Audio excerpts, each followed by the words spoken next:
Good evening, buenas noches a todos y de parte de todos nosotros en la librería independiente Books and Books en Miami, Florida, les doy la bienvenida a este programa virtual con el doctor Abel Sierra Madera en conversación con Lilian Guerra, discutiendo el nuevo libro del doctor Sierra Madera, El cuerpo nunca olvida, trabajo forzado, hombre nuevo y memoria en Cuba, 1959 a 1980, presentado en colaboración con el Instituto de Investigaciones Cubanas de la Universidad Internacional de la Florida.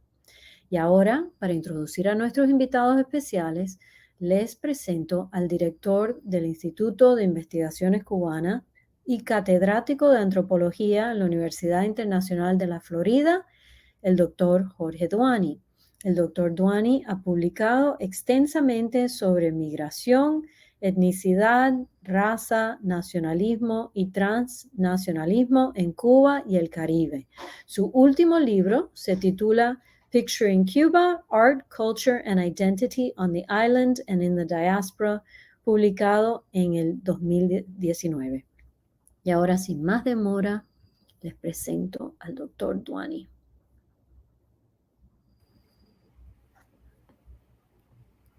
Muchas gracias, Cristina. Y como de costumbre, le estamos muy agradecidos a Books and Books por auspiciar esta serie de presentaciones de libros sobre asuntos cubanos y cubanoamericanos. Es un placer presentar esta noche el libro de Abel Sierra Madero, El cuerpo nunca olvida, y también es un gusto contar con los comentarios de Lilian Guerra. Antes de proceder, quisiera recordarle a la audiencia virtual que pueden someter sus preguntas durante y después de las intervenciones del autor y la comentarista, presionando el botón que dice Ask a Question abajo en sus pantallas. Y al finalizar sus presentaciones, les plantearé la mayor cantidad de preguntas posibles a los colegas. Ahora pasaré a presentar brevemente a nuestros invitados de hoy. Abel Sierra Madero se desempeña actualmente como catedrático auxiliar visitante de Historia en la Universidad Internacional de la Florida. Obtuvo su doctorado y licenciatura en Historia de la Universidad de La Habana y también un segundo doctorado en Lengua y Literatura en Español y Portugués de la Universidad de Nueva York. Su trabajo de investigación se ha centrado en la historia cultural e intelectual de Cuba y de América Latina, destacando temas como la memoria, el trauma, el testimonio, la Guerra Fría y la cultura impresa en los Estados Unidos. Es autor de varios ensayos, entrevistas y 3 libros previos sobre temas relacionados con la sexualidad y la política en Cuba. El último libro se titula Fidel Castro, el comandante Playboy, Sexo, Revolución y Guerra Fría, del 2019, bajo el sello de la editorial Hipermedia. Anteriormente había publicado Del otro lado del espejo, La sexualidad en la construcción de la nación cubana, en el 2006, y La nación sexuada, Relaciones de género en Cuba, 1830-1855, publicado en el 2002. Ha sido invitado a impartir conferencias en universidades estadounidenses como Princeton, Columbia, Harvard, NYU y FIU. Ha colaborado con varias revistas como Cuban Studies, Hipermedia Magazine, Letras Libres, Cuba Encuentro, La Habana Elegante y Nómadas, así como periódicos como el Nuevo Herald, el Miami Herald y Diario de Cuba. También ha recibido varios premios y becas, incluyendo la beca Martin Duberman de la Universidad de la Ciudad de Nueva York y subvenciones de investigación de la Asociación Internacional para el Estudio de la Sexualidad, Cultura y Sociedad, de Erasmus Mundus de la Comunidad Europea y la Fundación Ford. En segundo lugar, o mejor dicho, en primer lugar, vamos a escuchar a Lilian Guerra, quien es catedrática de Historia en la Universidad de la Florida y obtuvo su doctorado y maestría en Historia en la Universidad de Wisconsin en Madison. Además, posee una licenciatura en Historia y Español de Dartmouth College. Sus actividades docentes y trabajos de investigación se han concentrado en la historia de Cuba, el Caribe y América Latina en el siglo XX. Es autora de numerosos ensayos y 5 libros académicos. El último que está en prensa se titula Patriots and Traitors in Cuba, 1961-1981. El anterior, Heroes, Martyrs and Political Messiahs in Revolutionary Cuba, 1946-1958, en el 2018. Visions of Power in Cuba, Revolution, Redemption and Resistance, 1959 al 71, 2012. The Myth of José Martí, Conflicting Nationalism in Early 20th Century Cuba, en el 2005. Y Popular Expression and National Identity in Puerto Rico, del 1998. La doctora Guerra ha recibido varias becas y nombramientos honoríficos entre ellos la Cátedra Waldo Kirk en la Universidad de la Florida, la Cátedra de la Fundación de Investigación de la Universidad de la Florida también, becas de la John Simon Guggenheim Memorial, de la American Council of Learned Societies y de la National Endowment for the Humanities, así como el premio Bryce Book Award por el mejor libro de la Asociación de Estudios Latinoamericanos, LASA. Sin más preámbulos, me complace pasarle la pantalla virtual a mi colega y amiga, Lilian Guerra. Muchas gracias por invitarme. Ha sido un honor realmente leer el libro que yo sé que tanto esfuerzo representa de parte de mi colega y hermano Abel. También es un privilegio tratar de una obra que lleva años en creación, en particular porque, como Abel bien narra en su introducción, en Cuba es imposible, casi que imposible, acceder a documentación archivística. Muchas veces uno tiene que depender de contactos personales con personas que vivieron los eventos y los hechos, que entonces les permite a uno llegar no solamente a su propia historia oral, sino a lo que es el archivo personal. Y este libro demuestra como hasta, yo diría como el método detective que tiene que manejar un historiador de Cuba comprometido con la verdad.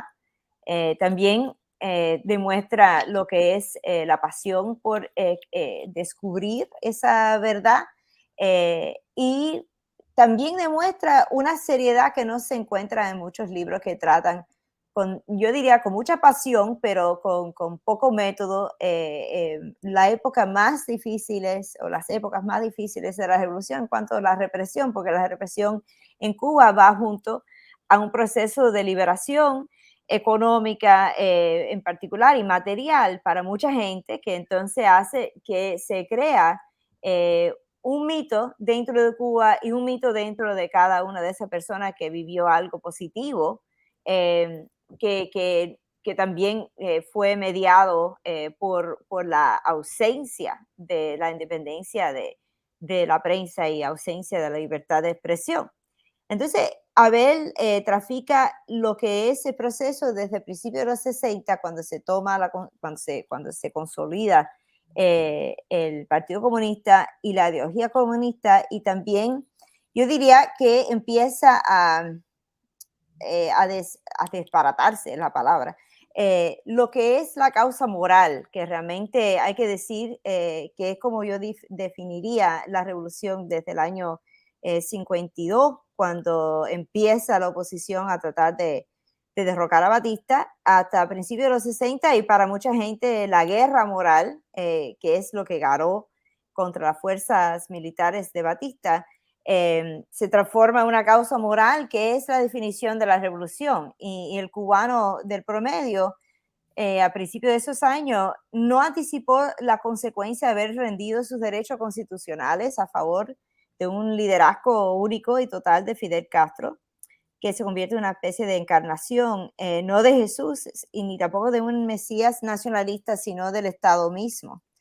Y hay que decir que yo creo que, y es una pregunta que se le puede hacer al libro, se crea una ideología bastante variable que puede a veces imitar lo que son las estructuras ideológicas y las justificaciones ideológicas de la represión soviética, y otras veces toma un camino completamente independiente que tiene que ver con lo que es el patriarcalismo, la patriarcalismo. Hay otra palabra que es mejor, que no la puedo pronunciar en estos momentos. Pero estructuras machistas, vamos a decirlo así, de la cultura cubana.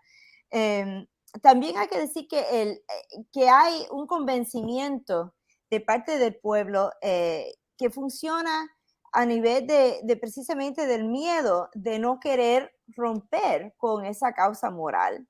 Y el hecho de que se cometan tantas atrocidades a nombre de una causa moral, hasta cierto punto hace que el cubano de promedio quiere cegarse de lo que está pasando alrededor de él. Y hay en este libro, hay muchos cuentos, yo diría, como de vergüenza, de pena, de miedo, de trauma, provocado por el gobierno cubano y por sus políticas, que hace que el mismo oprimido se oprime a él mismo, ¿no? Sobrevive un proceso de opresión y no necesita ya el Estado ni tampoco el campo de trabajo forzoso para oprimirse, sino que empieza a oprimirse a él mismo. Y eso creo que es lo más trágico de todo esto, porque al final es un método muy eficaz que desarrolla el Estado cubano en los años 60, cuando desarrolla lo que son los campos de trabajo forzoso, que lo va a escribir seguramente con más detalle, pero que se conoce por las UMAP, las Unidades Militares de Ayuda a la Producción, que hasta cierto punto el nombre en sí constituye parte del fraude, ¿no? Constituye parte de la mentira, de tratar de crear nuevos ciudadanos a partir del trabajo, pero en realidad es el modelo sobre la base de la cual se desarrolla toda una política nacional, de realmente de hacer un ciudadano que responde a las necesidades económicas y políticas del Estado, según un estándar del Estado en que nadie participa, si no son los oficiales de arriba que se benefician del labor, que se benefician de esa represión. Entonces, para ser más específica, la ausencia de la oposición, igualmente moral, en los ojos de la oficialidad cubana, en gran medida es culpable por haber desarrollado un control sobre los medios de comunicación, el gran abandono del Estado, de las necesidades de los ciudadanos por expresarse. Y eso es un proceso que no es tan gradual, sino como que realmente a partir de mayo de 60 hasta 1961 se desarrolla muy rápidamente y muy radicalmente y con mucha complicidad de parte del pueblo cubano. Esa complicidad del pueblo cubano, yo diría, en este proceso de crear un Estado unipartidario, yo creo que hasta cierto punto le sirve a Fidel Castro y a sus compañeros en el proceso, le sirve como para poder entonces tratar de hacer cómplice a todos los ciudadanos en el proceso de su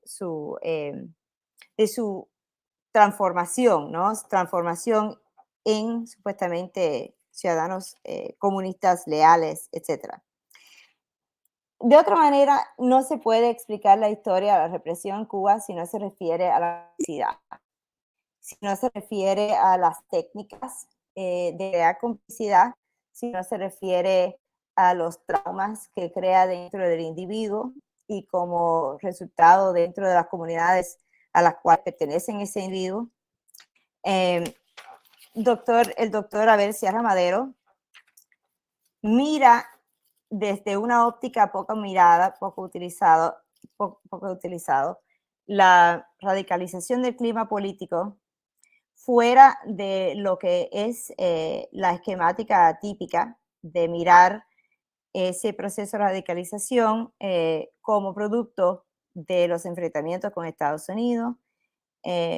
Lo mira desde una óptica personal, que no es la óptica de él, sino de sus propios sujetos, y lo hace en ausencia de acceso a archivos que podrían utilizar cualquier historiador, casi que en cualquier país de América Latina, para tratar esta época, porque tampoco es una época del siglo XVI o una época del siglo XVII. Estamos hablando de una época que mucha gente vivieron y que todavía viven porque están vivos y fueron testigos de eso.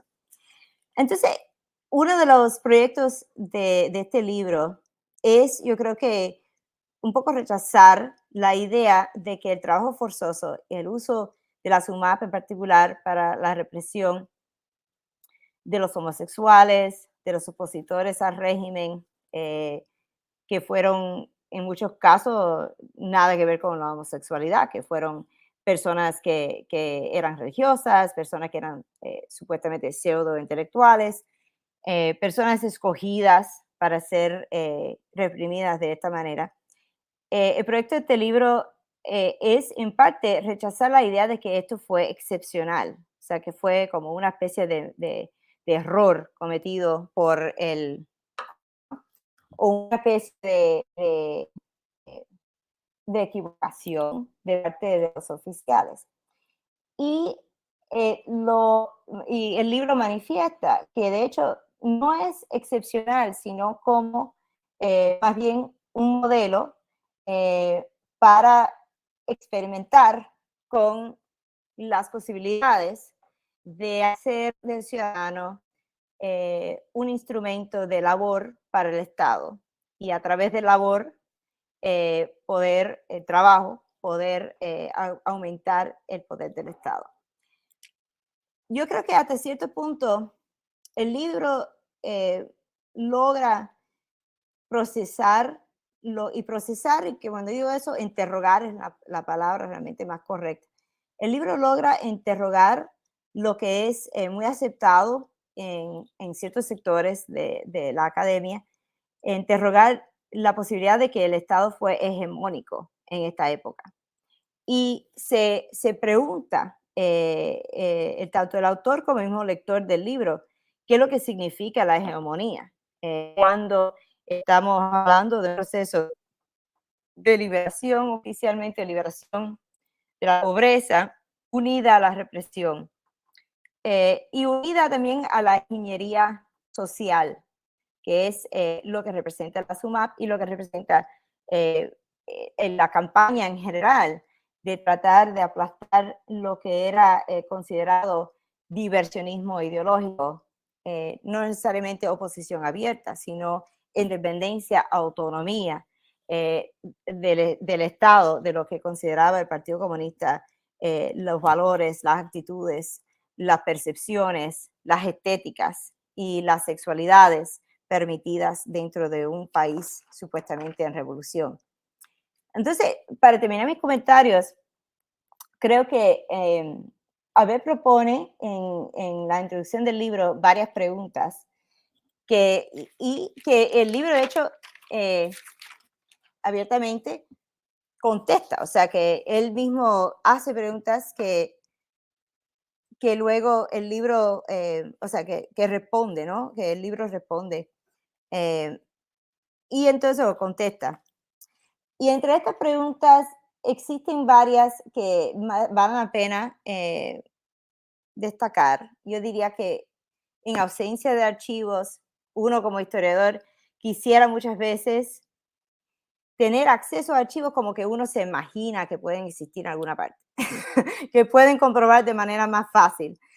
Lo que uno con mucho trabajo, mucho sudor, mucha valentía, a veces descubre poco a poco, ¿no? Entonces, entre las preguntas que aparecen en la página 12, está qué fines tenía para la sociedad socialista la instalación de estos campos de trabajo forzoso, cuáles fueron las tecnologías y dispositivos que utilizó el Estado para justificar su emplazamiento, cómo la izquierda internacional lidió con esta problemática, sobre qué bases y marcos ideológicos el Estado cubano ha tratado históricamente de borrar de la memoria colectiva la existencia e implementación de los campos de trabajo forzoso y qué papel desempeña la historia de la SUMAP en la política cubana contemporánea. Entonces, todas esas preguntas aparecen y el libro le da respuesta a cada una de esas preguntas. Pero yo quisiera saber cuáles de estas preguntas que el mismo autor propone son las que pudieran tener, yo diría, pudieran tener no mejores respuestas, pero respuestas más definitivas, si pudiera llegar el autor o otros historiadores a realmente consultar la historia de Cuba desde archivos abiertos.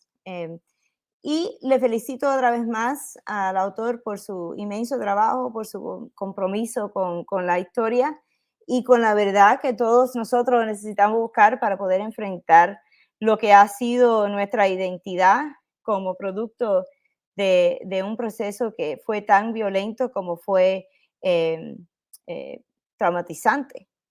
Entonces, bueno, con eso lo dejo y les pido paciencia. No estoy en mi casa, tengo una tecnología no muy buena, ojalá que me hayan oído. Muchas gracias. Muchas gracias, Lili. Aprecio mucho que puedas estar aquí. Yo sé que para ti ha sido un gran esfuerzo la pérdida de tu madre reciente. Ha sido muy fuerte poder organizar las ideas y pararte delante de una cámara a estructurar los argumentos y mucho menos con un libro. Lo aprecio muchísimo. Gracias. Muchas gracias a Jorge, al Centro de Estudios Cubanos de la Universidad Internacional de la Florida por organizar este evento y a la librería Books and Books, que siempre ha tenido un papel fundamental dentro de las conversaciones y el papel de los libros que salen y que puedan dialogar con la comunidad. Yo voy a hacer voy a ser muy breve. Prefiero que las personas que están del otro lado de la pantalla puedan formular algunas preguntas. Yo quisiera hacer algunos follow-ups de tus comentarios, Lili. Y vamos a empezar por los Cuban Studies. Vamos a hacer un ejercicio analítico y epistémico. Vamos a empezar por el final, ¿no? O sea, yo me he dado cuenta durante los últimos años que los Cuban Studies posiblemente sean el campo más atrasado y más comprometido ideológicamente dentro de la academia norteamericana con respecto a Cuba. Los estudios cubanos todavía siguen haciéndose preguntas, digamos, viejas. Por ejemplo, hace un par de años leí, o sea, todavía siguen manejando nociones como entusiasmo, desencanto, y esas nociones y esas preguntas no nos llevan ya a ningún lado. ¿De qué estamos hablando, no? Entonces, el libro empieza con una serie de formulaciones orientadas también a lidiar con los malentendidos y con formas de memoria y formas de reconstruir el pasado, formas historiográficas que no están a tono, no están en sintonía ni con el presente ni con el pasado. O sea, todavía creo que hay muchas más herramientas analíticas, metodológicas, científicas, que los Cuban Studies no las están utilizando. Y ese era como un punto de pregunta de investigación. Después viene el tema del archivo, que es muy importante. Hay una fascinación con el tema del archivo.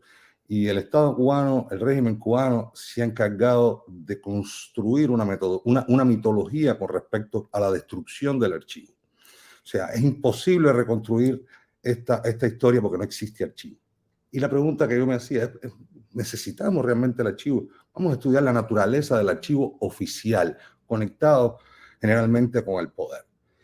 Y gracias al filósofo Jacques Derrida y al nuevo campo de estudios de archivos, nos damos cuenta de que es importante, como parte de la narrativa de reconstrucción del pasado y de las preguntas que un historiador se debe hacer, es convertir al archivo dentro del proceso de investigación, del inquiry.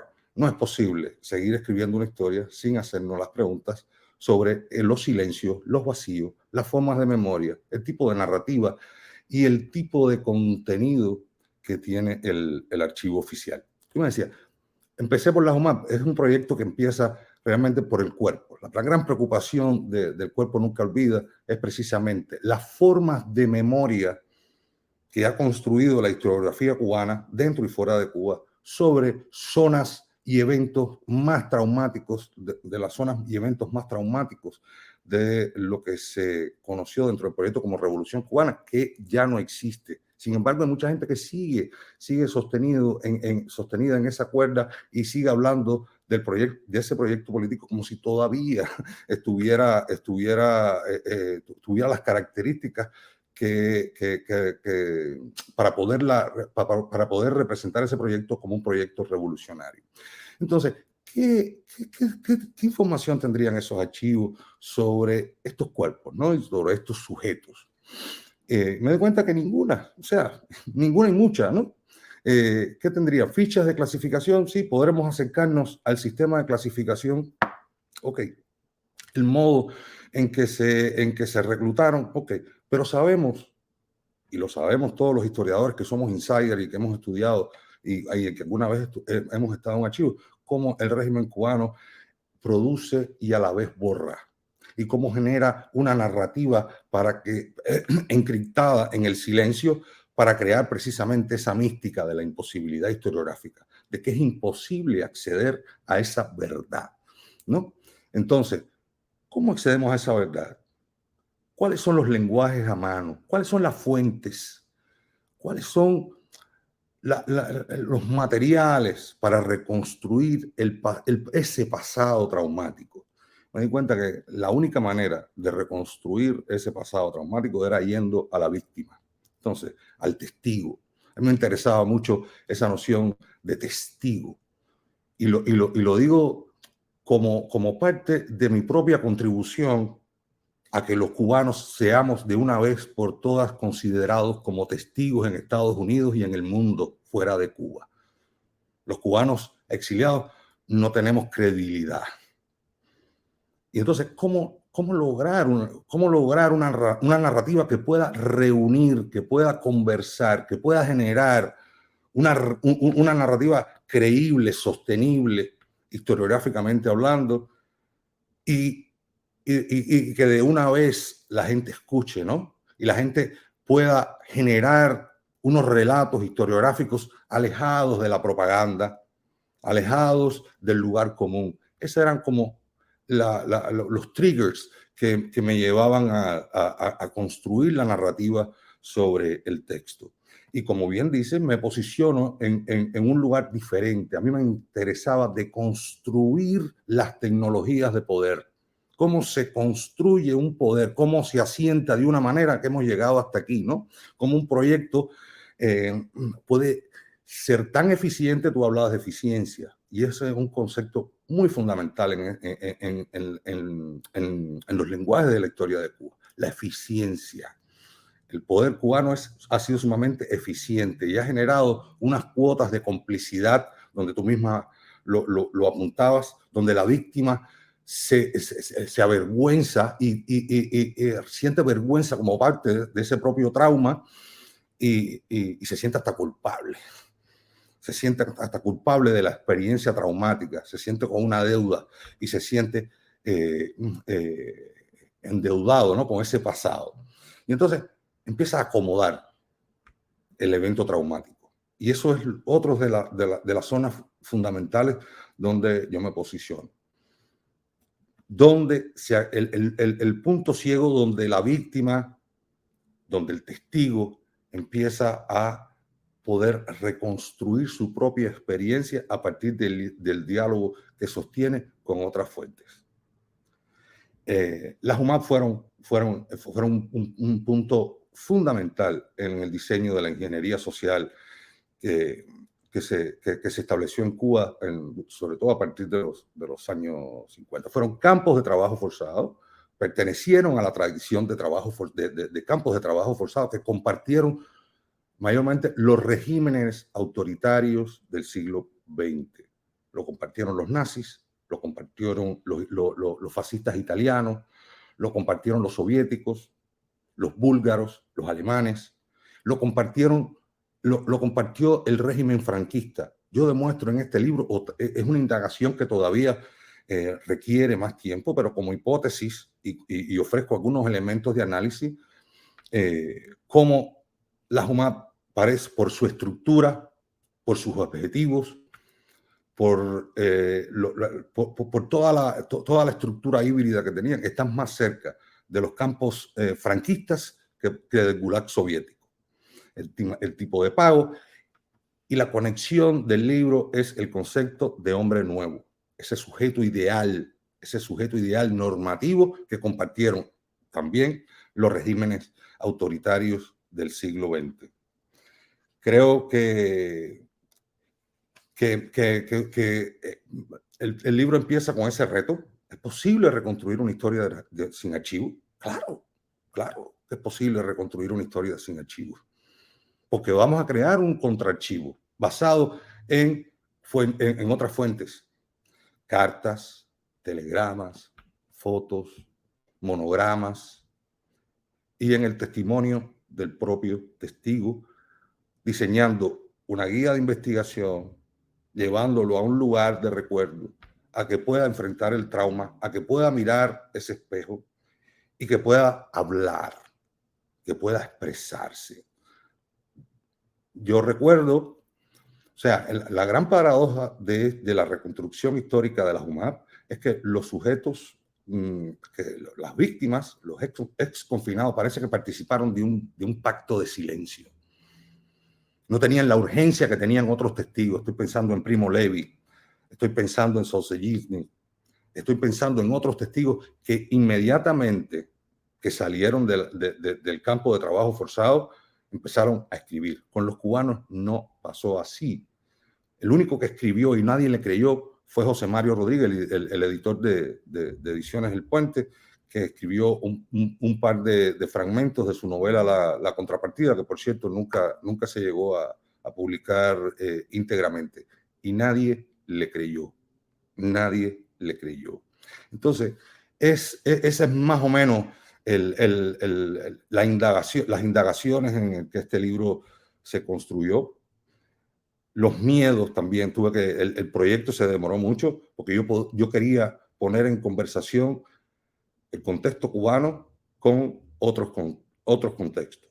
Yo quería transnacionalizar la conversación, quería seguirles las rutas de las ideas del hombre nuevo, las rutas teóricas, políticas y los modelos de trabajo forzado que se implementaron en otros lugares y los puntos de contacto que tenían con las unidades militares de ayuda a la producción. Y sobre todo, estudiar otros modelos en Cuba que pudieran probar, que pudieran evidenciar el carácter sistémico y sistemático de la administración de la violencia y de la administración del control.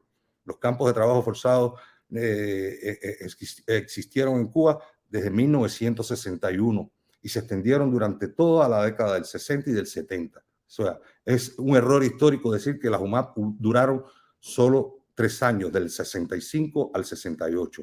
Empezaron en el 61 con los campamentos para confundidos. Esa era la jerga. Me interesaba el papel de la jerga, de la retórica revolucionaria para construir subjetividades, para construir un campo de afectos que pudiera, primero, legitimar el poder y la violencia del gobierno revolucionario y después institucionalizar el miedo como mecanismo autorregulador. El consenso del miedo, el terror, como es imposible, el poder está en todas partes, una cosa del panóptico revolucionario. Y entonces, en el 66, al mismo tiempo que están las JUMAP andando, se crean los campamentos para apátridas. Tuve la suerte de que varios de los testigos, de las víctimas que estuvieron en esos campamentos, me dieran testimonio, incluso me han regalado parte de sus archivos personales.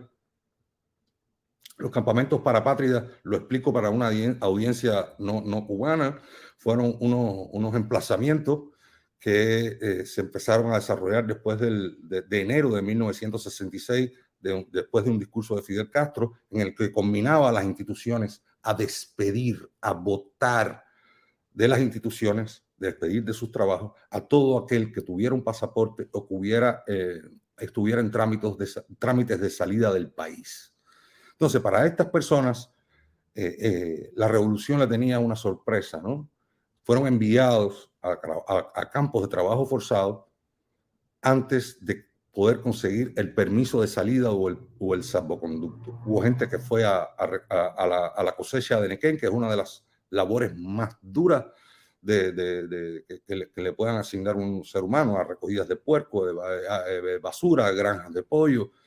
Y esta gente estuvieron concentrados en estos enclaves durante 3 años. Después, en el 71, cuando se aprueba la ley sobre la vagancia, también se diseñaron campamentos de trabajo forzado para esta gente. Al tiempo que cuando las JUMAP ya estaban ocasionando un golpe, un daño bastante significativo en la imagen de la revolución, se cree que fueron desmanteladas. No, lo que hicieron fue que empezaron a reciclar esas instalaciones, esa estructura, y muchachos que habían estado en otras instalaciones fueron a parar a campamentos del UMAR. Estoy pensando en los campamentos juveniles del Ministerio del Interior. Y así hay varios modelos que podemos discutir más adelante en las preguntas. Yo no quiero extenderme más, no quiero robar más tiempo. Quiero agradecer nuevamente al CRI, a Books and Books, y especialmente a mi amiga y colega Lilian Guerra. Gracias.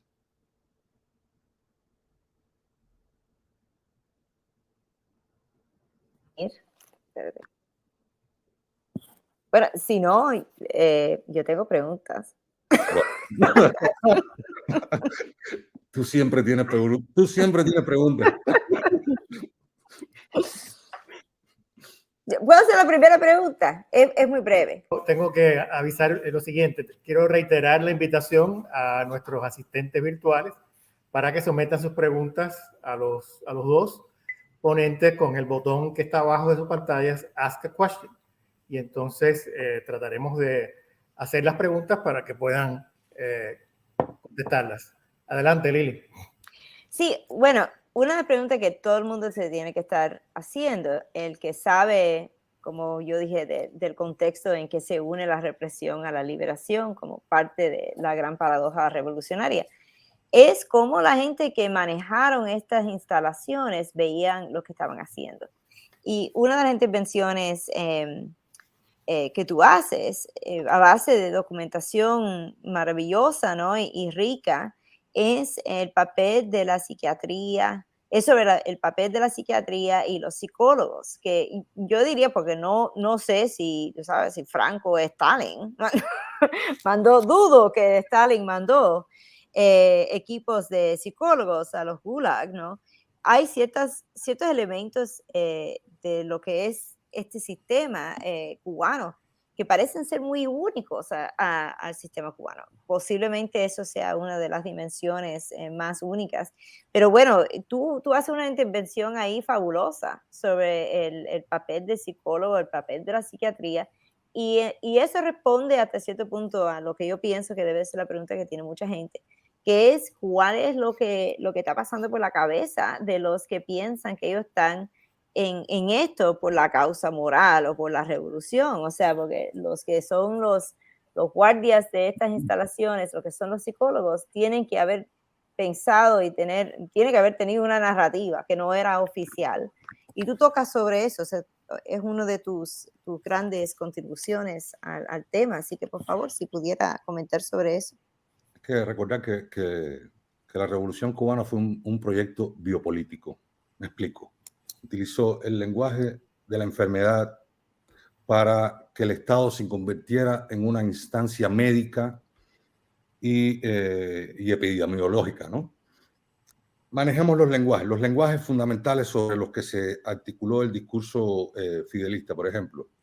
Los gusanos, ¿qué cosa es? Un elemento biopolítico del lenguaje animal para deshumanizar al sujeto que no estaba integrado a esa maquinaria de producción de hombre nuevo. El lenguaje industrial con el lenguaje médico fue fundamental. Recordemos que el hombre nuevo es un sujeto ideal fraguado en la gran fragua de la revolución, y ese lenguaje industrial también generó otras metáforas de representación de la disidencia y el inglés lo tengo, de non-conformists, los que no estaban alineados, integrados al proyecto revolucionario. Y esa imagen fue la imagen de escoria. O sea, hay un repertorio de palabras, de términos que tienen un peso en el discurso público y en el discurso político. Y entonces, cuando la revolución se convierte y el Estado cubano se convierte en una instancia médica, empiezan a generar una representación de la nación como un cuerpo enfermo. Todo el que no esté en esa fragua, que no esté integrado a esa dinámica, se convierte en un enfermo. Es un enfermo, es un vicioso, es un agente contaminante, todo el lenguaje epidemiológico que empieza a generar diagnósticos, el tema del diagnóstico y el tema de la cura. Y la psicología y la psiquiatría tuvieron un papel fundamental en ese sentido.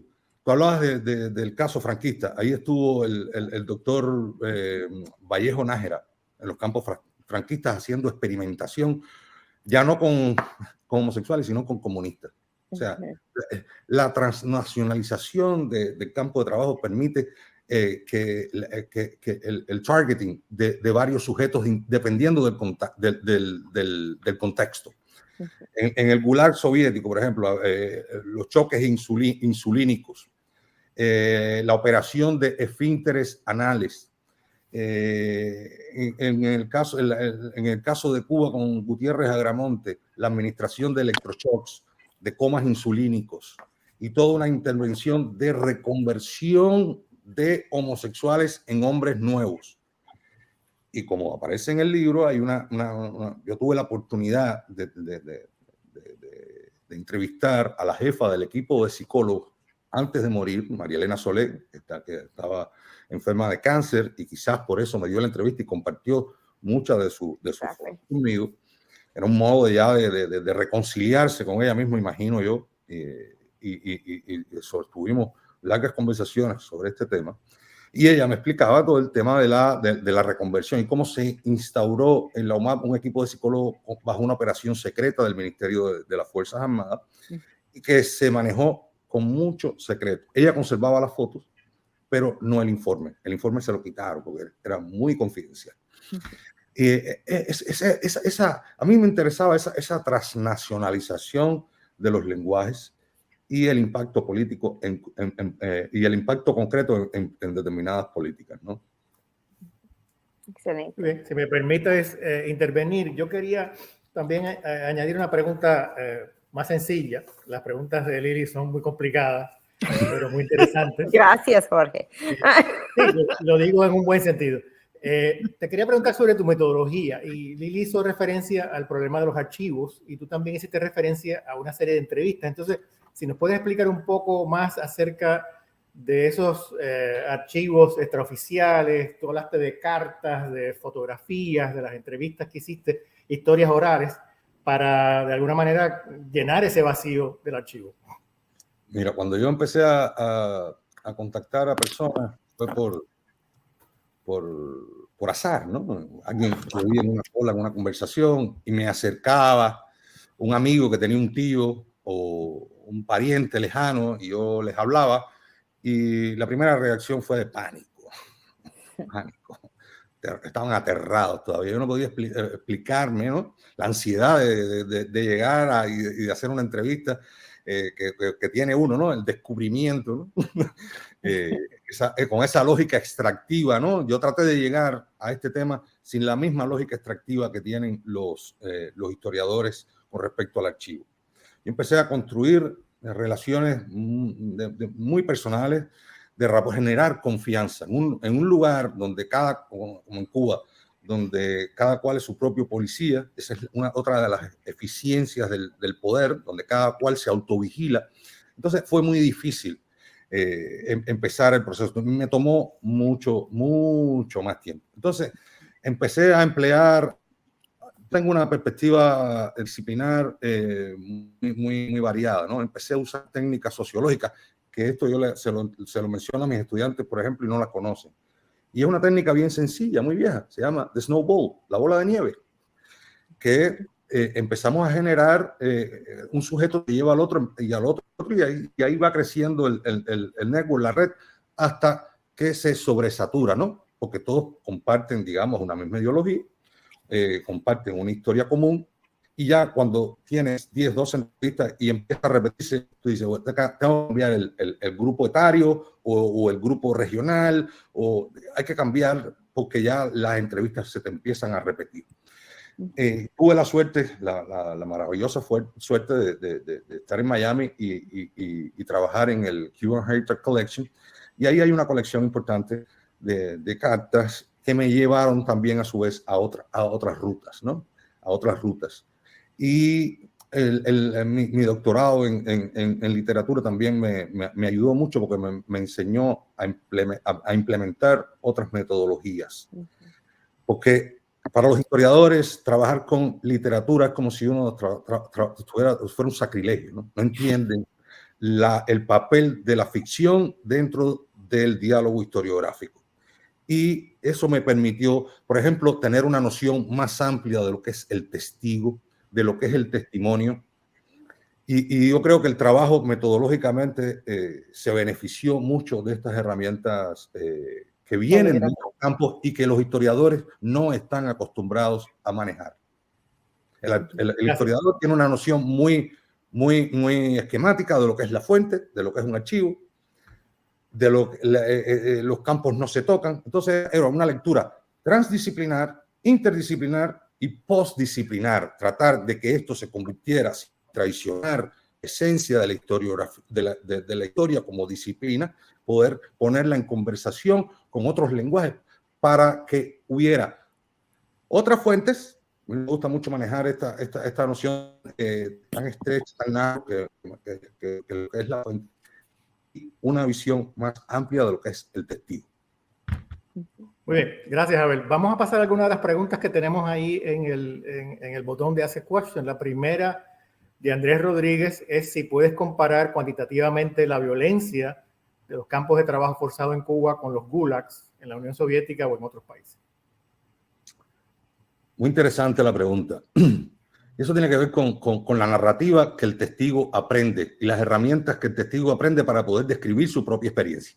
Por ejemplo, era muy común que el testigo que fue a la JUMAP recurriera a la imagen del campo de exterminio nazi indistintamente como la del Gulag. Yo tenía que posicionarlo de otra manera, ¿no? Mira, en el campo de exterminio nazi no hubo, en la JUMAP no hubo cámaras de gas. O sea, la representación de la institución es importante. Y entonces, ¿cómo posicionar al testigo y cómo llevarlo a un lugar o entenderlo sin juzgarlo, de que él entienda, o sea, de que él pueda traducir en palabras, si eso es posible? Es muy difícil la imposibilidad del lenguaje para acceder a esa experiencia, a la reconstrucción de esa experiencia, llevarlo a ese lugar. Y los entendía, no juzgaba. Forma parte de una estrategia que ellos tenían de universalizar la experiencia. Eran las herramientas que tenían a mano. Por ejemplo, los libros que le llegaban, Un día en la vida de Iván Deminovich, de Solzhenitsyn, o el otro, que entraban clandestinamente a la JUMAP, le fueron dando cuerpo a esas imágenes para que el propio testigo, para que la propia víctima pudiera comprender de qué estaba pasando. Por ejemplo, entiendo que se asocie más el tema de a ver, no te podemos ver, no sé si se apagó tu... Ay, no sé qué pasó. Yo lo veo. Ok, pues soy yo, sigue. O sea, por ejemplo, el tema del campo nazi, Hollywood ha impactado en el imaginario global qué cosa es un campo nazi, pero hay poca o casi ninguna película sobre el Gulag. Entonces esa es la imagen que tiene el testigo más a mano. Cómo Hollywood ha, digamos, creado un fake image de lo que es el campo de trabajo también, de lo que es la experiencia también. Muchísimas películas sobre el campo nazi, pero ninguna sobre él. Sí, como es el único estándar. Ajá. Exacto, es el estándar visual del campo. Y entonces eso determina también el modo en que el sujeto, porque es el referente, es la imagen más conocida y más internacional, ¿no? Muy bien, pasemos a otra pregunta. Esta es del colega Eugenio Roth de FIU. Él quiere saber cuáles eran los parámetros para evaluar que el confinado ya estaba rehabilitado, entre comillas. Es decir, ¿cuándo terminaba el castigo o confinamiento? El castigo no terminaba hasta que se cumplieran los 3 años, porque la JUMAP, es muy perverso esto, ¿no? Las JUMAP estuvieron legitimadas bajo la ley del servicio militar obligatorio, la ley 1129 de 1963. Entonces, era una estrategia ideológicas y políticas para desconectar a las humanas de la tradición del campo de trabajo forzado y para crear una opacidad con respecto a cómo funcionaba la institución y cuáles eran los objetivos reales de la institución. Entonces, 3 años. 3 años. Okay. Mínimo, right. Entonces tenemos un comentario, tú lo puedes leer tal vez, yo creo, de Lilian Manzor, pero la pregunta que hace tiene que ver con tus testigos, si encontraste diferencias o desencuentros entre lo que compartieron y los hechos, entre comillas, cómo resolviste esa posible diferencia. Muy interesante. ¿Qué importancia tiene la narración misma de la experiencia traumática? Y hay como 3 preguntas. Gracias Lilian, por esa pregunta. Por esa pregunta. Aquí ahora entran a participar las teorías de memoria y el campo de la memoria y el diálogo entre la verdad y la memoria. Estamos muy claros ya que no hay una correlación entre historia y verdad. Lo hemos sabido. He visto libros de historia empaquetados y construidos por historiadores que cada vez se alejan más de la verdad. Si eso existe, es una ansiedad, es una expectativa. La verdad también es una expectativa y una ansiedad. Y también tiene que ver con una idea muy cerrada de lo disciplinar con respecto a la memoria. Y sabemos que en los estudios de memoria y en los estudios de testigos hay verdades creativas. ¿Esto significa que el testigo está mintiendo? No. ¿Esto significa que no debamos tomar su voz como una fuente? No. Ahí está el caso de Rigoberta Menchú. Yo soy Rigoberta Menchú. Rigoberta Menchú utilizó la experiencia de otras personas para amplificar su discurso. El testigo, yo lo demuestro ahí, no es una entidad en primera persona. Y aquí viene el tema de las transferencias de experiencias con Marianne Hirsch, sobre todo, que es una de las que más ha estudiado el tema de la transferencia de afectos y la transferencia de experiencia. Y Anthony Lacapra, cómo explica que el historiador se convierte en un testigo de segundo orden y también que adquiere ese trauma.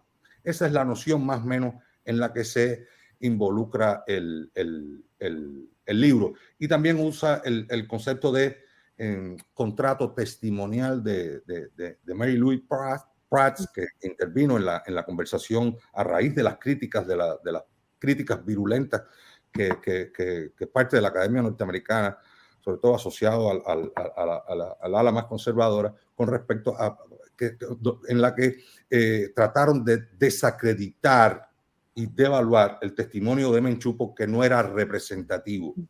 Y entonces tiene que ver con este tipo de discusiones que son las que más me interesan y cómo construir otro tipo de ruta para pensar más allá del campo binario, verdad, mentira, formas de evidencia, verificación. No, a mí lo que me interesa es precisamente esa construcción, ese debate, esa historia de las ideas en la que yo participé con respecto al libro.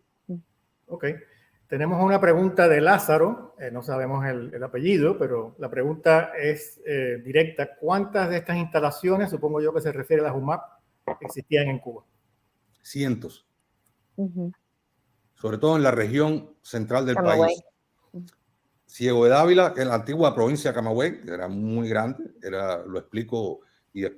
retomo la idea inicial de Lili con respecto a la utilidad económica con respecto a las UMAP, y tiene que ver con las UMAP se instalaron en zonas de grandes extensiones de tierra, con poca mano de obra, poca mano de trabajo. Y entonces, las UMAP participaron de lo que yo llamo aquí la plantación socialista. Es el asentamiento de un sistema de explotación, de extracción de fuerza de trabajo y de violencia que está muy conectado al sistema de plantación y a la extracción de la fuerza de trabajo, que hubiera alarmado hasta el propio Marx hubiera alarmado con respecto a cómo el Estado se apropiaba de la fuerza de trabajo y se sigue apropiando, ¿no? En eso hay una continuidad, ¿no? Sí, y hay que decir que el hecho de que existieran campos de trabajo forzoso al lado de otros campos donde la mayoría de la gente estaban ahí como voluntarios, hacía que esos mismos, que eran por lo general muy jóvenes, entendieran, porque obviamente no estaba necesariamente en la prensa ni nada de eso, lo que estaba pasando en la Jumá, por lo que estaban pasando en estos trabajos, campos de trabajo forzoso en otros años, pero en los 60 y los 70 se ve que están como al lado, uno al lado del otro, y los que están sirviendo de voluntarios entienden que lo que le está pasando a esa gente tiene que pasarle, porque ellos no son tan buenos como nosotros. Nosotros estamos aquí porque somos voluntarios, somos ultra revolucionarios.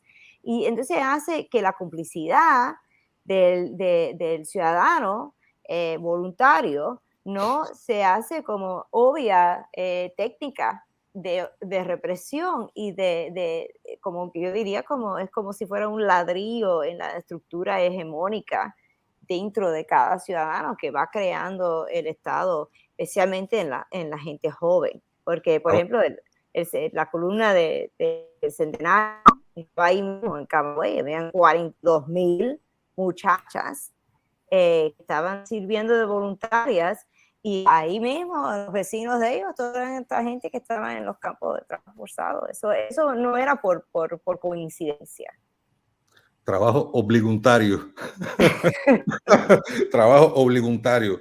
Qué bueno que trajiste el tema del trabajo voluntario, porque el sistema de trabajo voluntario es un gran malentendido y no tiene que ver ni con entusiasmo ni nada. Tiene que ver con un sistema compulsivo hacia el trabajo y que forma parte del modo en que el sujeto es aceptado por las instituciones. La gran casa, hay gente que el secretario de Ernesto Che Guevara, Orlando Borrego, me consiguió un par de entrevistas, y me explica cómo la gente se fundía, porque al inicio, al mes, había para ser considerado vanguardia en el año 60, 61, cuando ellos estaban en el 61 específicamente, cuando estaban en el Ministerio de Industria, había que tener 300 horas de trabajo voluntario. O sea, horas blancas.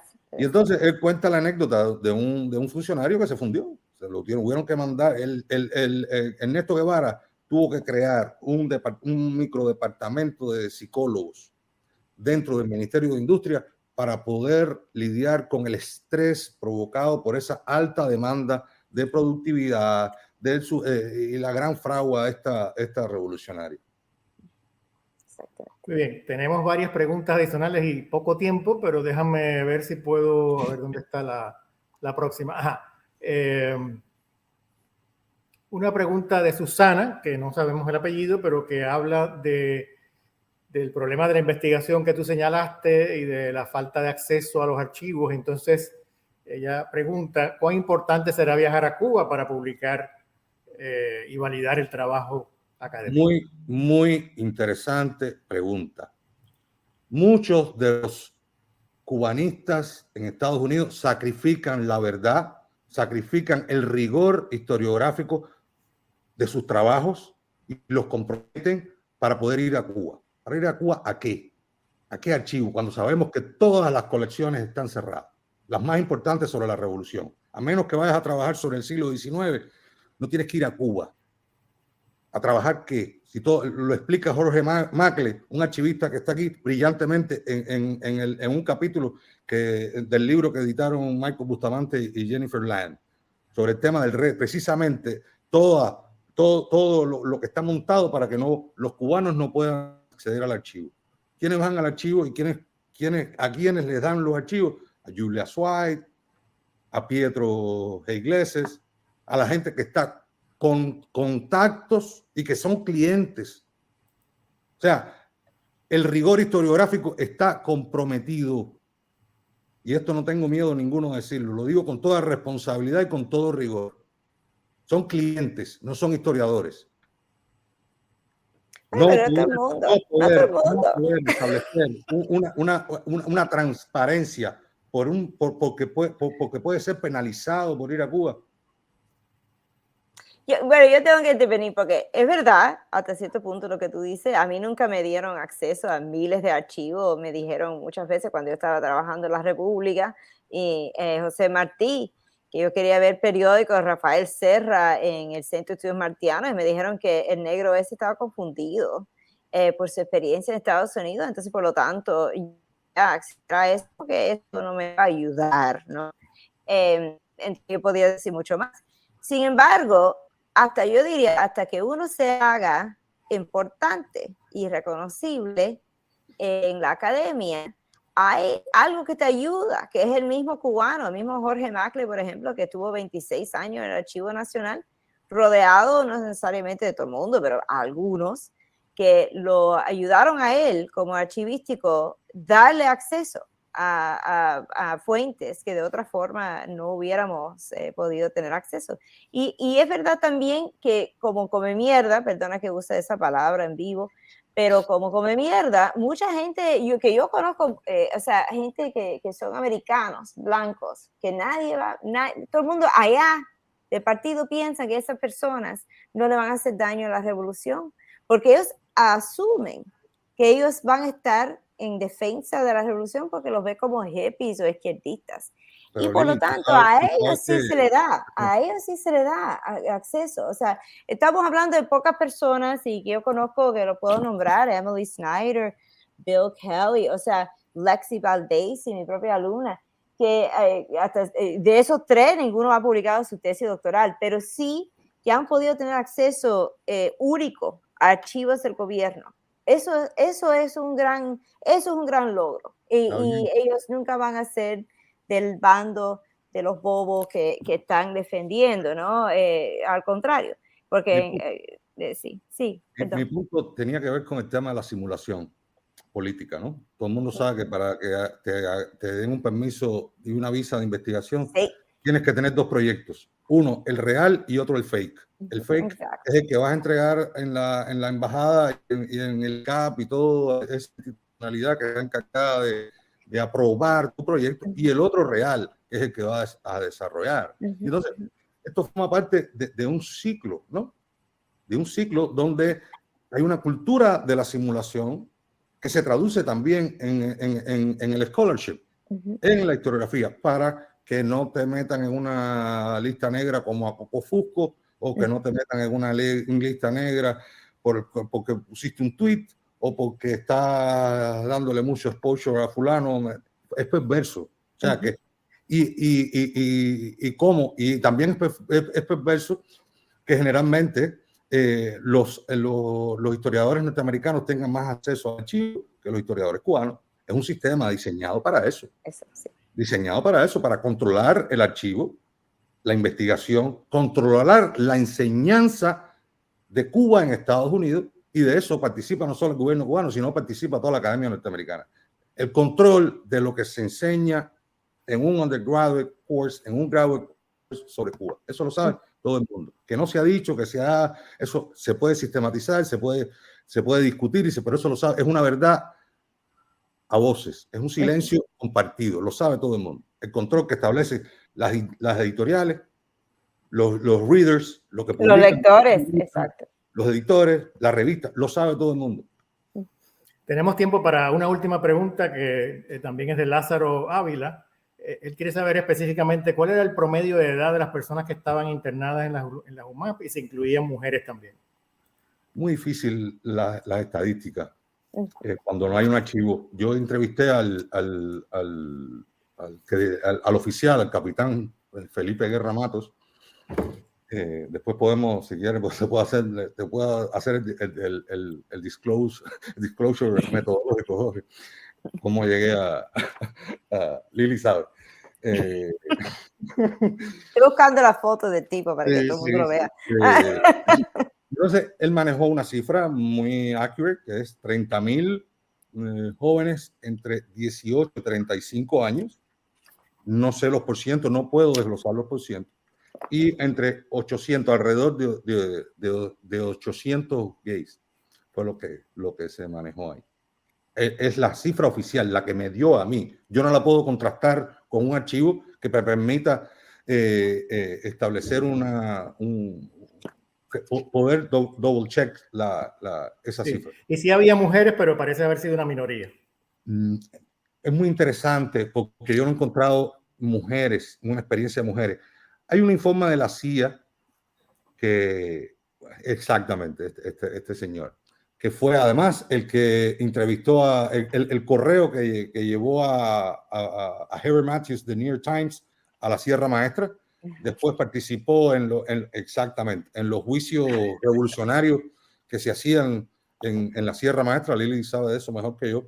Después, en el año 60, cuando triunfó la revolución, fue el encargado de desmantelar la Liga Profesional de Béisbol en Cuba. Fue el director del INDE, el Instituto Cubano de Cultura y Recreación.